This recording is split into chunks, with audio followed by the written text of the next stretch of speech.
रज़ा कहाँ रह गए हो तुम? सुबह से रात हो गई है, तुम्हारा कुछ अता पता नहीं है। मेरी कॉल्स क्यों नहीं उठा रहे थे? शुमाइला, अगर तुम सुकून का सांस लोगी तो मैं तुम्हें कुछ बता पाऊंगा ना। मेरा एक्सीडेंट हो गया था यार, इस वजह से मैं तुम्हारी कॉल्स नहीं उठा पाया। क्या? तुम्हारा एक्सीडेंट हो गया है? कब, कैसे? सारी डिटेल्स मैं आकर बताऊंगा तुम्हें। फिलहाल प्लीज तुम फोन बंद करो, मैं तुम्हारे पास ही आने के लिए निकल रहा हूँ, ठीक है? अच्छा सुनो, एहतियात से आना। चलो ठीक है, बाय।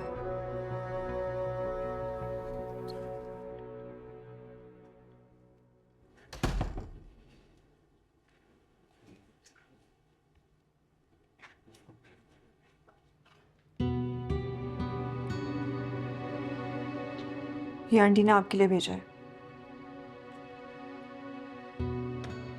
सुनो, एक बात करनी थी तुमसे। जी। तुम जो समझ रही हो वैसा कुछ भी नहीं है। अम्मी अब्बू को गलतफहमी हुई है। मैं कोई दूसरी शादी नहीं करना चाह रहा।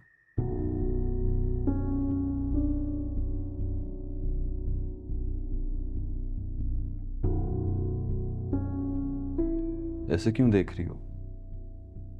तुम्हें मेरी बात पर यकीन नहीं है? नहीं,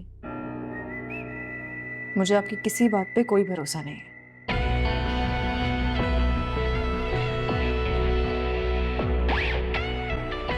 तो फिर पहाड़ में जाओ।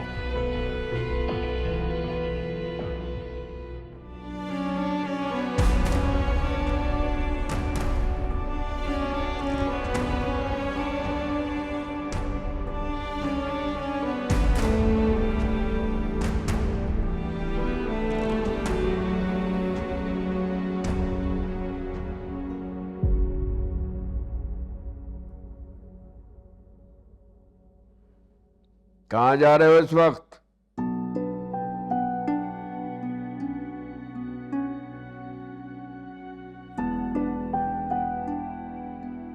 जी वो दोस्त की तरफ जा रहा था। ये कौन सा वक्त है दोस्त की तरफ जाने का?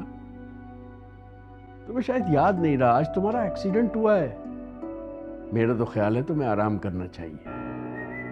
आपके ख्याल का बहुत शुक्रिया। मैंने बहुत आराम कर लिया। दोस्त की कॉल आई थी, कोई जरूरी काम तो। सब जानता हूं मैं क्या जरूरी काम है। कहीं नहीं जा रहे तुम। चलो अपने कमरे में वापस। आप मेरे साथ जबरदस्ती नहीं कर सकते। मैं क्या कर सकता हूं और क्या नहीं, इसका अंदाजा नहीं है तुम्हें। ये क्या हो रहा है? किस बात पे बहस कर रहे हैं आप दोनों? पूछो अपने लाडले से,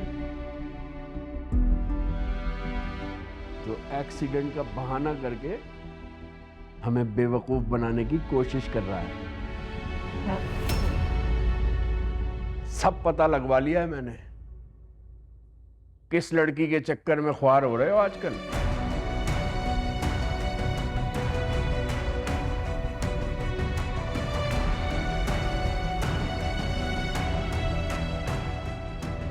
शर्म आनी चाहिए तुम्हें। उस 2 टके की लड़की को खानदानी बीवी पर फौकियत दे रहे हो।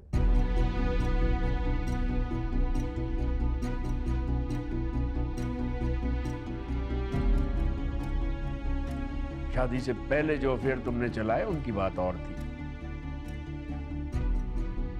अब तुम शादीशुदा हो, अब भी वही हरकतें।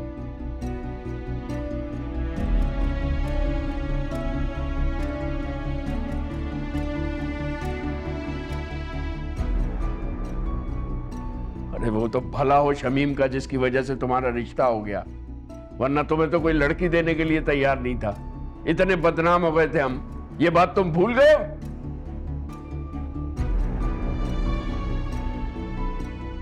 अब भी वक्त है, सुधर जाओ।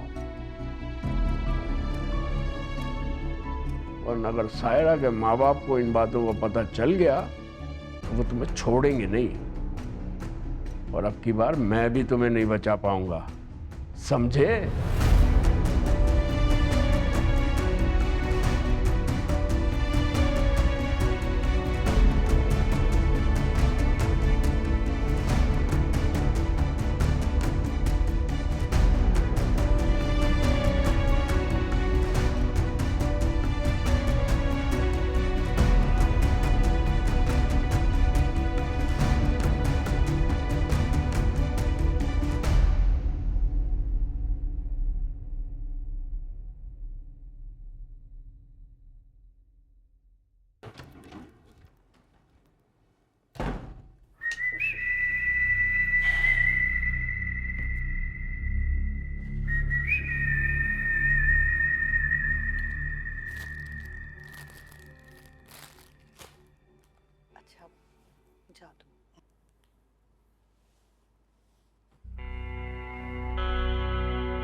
रजा कहाँ हो यार तुम? मैं कब से तुम्हारा वेट कर रही हूँ।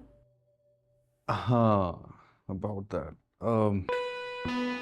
शुमाइला, मैं नहीं आ पाऊंगा। बेसिकली वो एक्सीडेंट की वजह से हाथ और पाँव में बहुत ज़्यादा स्वेलिंग हुई है, उसकी वजह से मैं ड्राइव नहीं कर पाऊंगा। I hope you understand. क्या मतलब कैसे ड्राइव करूँ? अभी थोड़ी देर पहले तुमने बोला है कि तुम आ रहे हो, अभी खुद अपनी बात से मुकर गए। रजा मुझे सच सच बताओ, कहीं तुम पछता तो नहीं रहे मुझसे शादी करके? अरे मैं क्यों पछताऊंगा मैं क्यों पछताऊंगा तुमसे शादी करके? बल्कि मैंने ये फैसला बहुत सोच समझ के लिया है। और तुम इस तरह की चीजें सोच भी कैसे सकती हो? You know how much I love you ना। लेकिन तुम इस वक्त मुझे नहीं समझ रही। देखो, तुम्हें बताया भी एक्सीडेंट हुआ है, हाथ पांव स्वेल कर चुके हैं, अब मैं इतना रिस्क नहीं ले सकता ड्राइव करने का। लेकिन अगर तुम कहती हो तो मैं आ जाता हूँ। क्या होगा, ज्यादा से ज्यादा दूसरी बार एक्सीडेंट हो जाएगा, लेकिन कोई बात नहीं। अगर तुम ये चाहती हो तो फिर मैं आ जाता हूँ। अरे नहीं रजा, पर मैं इस होटल में कैसे रहूंगी अकेली? मुझे डर लगेगा। जान, मैं भी तुम्हें अकेला नहीं छोड़ना चाह रहा। मैं खुद चाहता हूँ कि मैं अभी चुटकी बजा के तुम्हारे पास आ जाऊँ, लेकिन तुम भी तो समझो ना, मेरी मजबूरी है। और डरने की क्या बात है? तुम वैसे भी तो हॉस्टल अकेली ही रहती थी, तुम्हें तो आदत है अकेले रहने की। हाँ, पर मैं इतनी अकेली कभी नहीं रही, कोई ना कोई रूममेट होती थी मेरे साथ। आई अंडरस्टैंड, लेकिन तुम भी समझने की कोशिश करो ना भाई। अगर एक बीवी अपने शौहर की बात नहीं समझेगी, अंडरस्टैंड नहीं करेगी, तो कौन करेगा? और तुम टेंशन ना लो, होटल बहुत सेफ है, तुम आराम से सो जाओ। मैं सुबह होते ही तुम्हारे पास आ जाऊँ, प्रॉमिस। पक्का? अरे पक्का प्रॉमिस यार। अच्छा चलो ठीक है, लेकिन बात सुनो, सुबह प्लीज जल्दी आना, देर मत कर देना। डोंट वरी, आई प्रॉमिस, मैं सुबह होते ही तुम्हारे सामने हूँगा।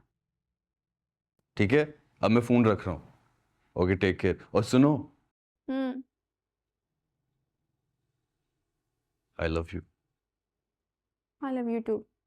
अगले दुखों में कितनी दरार